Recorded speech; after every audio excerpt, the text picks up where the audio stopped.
उपचुनाव की तारीखों के ऐलान के साथ ही एक नया राजनीतिक रुख सामने आ रहा है कि आखिर मिल्कीपुर में चुनाव क्यों नहीं हो रहा है। बातचीत करने के लिए उत्तर प्रदेश सरकार के उच्च शिक्षा मंत्री योगेंद्र उपाध्याय जी हमारे साथ हैं। ये 9 सीटों पर चुनाव हो रहा है और एक सीट मिल्कीपुर पर चुनाव डिले हो रहा है। इसको लेकर समाजवादी पार्टी ने कहा कि हाईकोर्ट में मामला तो लंबित चल रहा है, कानपुर को लेकर भी शीशामऊ सीट पर इरफान सोलंकी की सज़ा को लेकर भी लंबित है, और फिर दोहरा रवैया क्यों?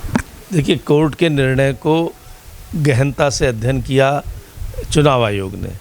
हर धान 22 पसेरी नहीं तोला जाएगा, उसमें कुछ अलग टेक्निकल बात होंगी, इसमें कुछ अलग होंगी। इसमें जो बातें हो ऐसी रही होंगी चुनाव आयोग की दृष्टि में, तो उन्होंने उसको रोक दिया, बाकी करा रहे हैं। चुनाव वो तो 10 सीटों के लिए तैयार थे, अब दूसरे को भी रुकवा रहे हैं। सिर्फ खामी निकालना, लोकतांत्रिक व्यवस्था पर उंगली उठाना, लोकतांत्रिक व्यवस्था की संस्थाओं पर प्रश्न चिन्ह लगाना। अगर उनको ऐतराज़ है तो एक सीट पे भी क्यों नहीं हो रहा, इस पर तो ऐतराज़ करते, लेकिन वो कह रहे दूसरी पे भी क्यों नहीं हो रहा, तो ये कोई तर्कसंगत बात नहीं है। क्या तैयारी है आपकी, एनडीए की क्या तैयारी? आपके यहाँ भी सीट को लेकर बहुत खींचतान है, चर्चा है कि संजय निषाद नाराज है। इन परिस्थितियों में कैसे? नहीं, हमारे यहाँ कोई खींचतान नहीं है। टिकट मांगने का अधिकार सबको होता है। मैं भी जब चुनाव लड़ा था पहली बार 17 लोग टिकट मांग रहे थे, लेकिन एक को मिलती है। तो जब टिकट जिसको मिलती है उसके पीछे पूरी तरह चट्टान की तरह हमारा कार्यकर्ता खड़ा होता है। उसके दिमाग में एक ही बात होती है, जिस पे कमल का निशान वो है उसका पहलवान। तो इसलिए एक बात तो ये है कि सीधे सीधे खींचतान का कोई असर नहीं।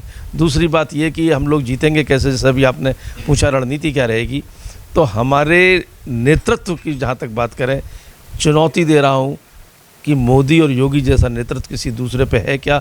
उनके घुटनों के बराबर कोई नेतृत्व नहीं है। बावजूद इसके लोकसभा चुनाव में आप पिछड़ गए, 66 से 33 पे आ गए। उस पर भी आ रहा था मैं, वो इसलिए कि वो एक ठगी करने में सफल हो गए। बाय द वे, उन्होंने एक ठगी करी कि संविधान बदल देंगे, आरक्षण समाप्त कर देंगे। इन भावनाओं में एक वर्ग ऐसा आ गया जिन्हें लगा कि शायद उनके आरक्षण समाप्त होने पर उनके जो हक है वो छीन लिए जाएंगे, और वो दूसरी तरफ बह गए। अब उनको समझ में आ गया कि तीसरी बार भी मोदी सरकार आई है, कहीं संविधान नहीं बदला गया, कहीं आरक्षण समाप्त नहीं किया गया।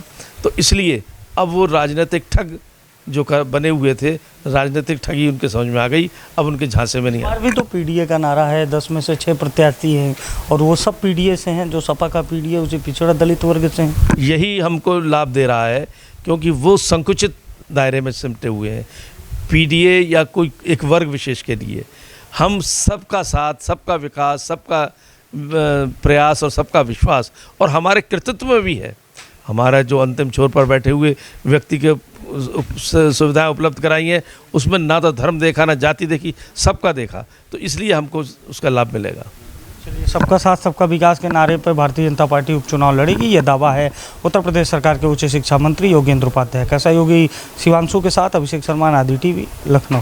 अगर आप इस वीडियो को YouTube पर देख रहे हैं तो चैनल को सब्सक्राइब करें और बेल आइकन दबाना ना भूलें। अगर Facebook पर देख रहे हैं तो चैनल को लाइक करें।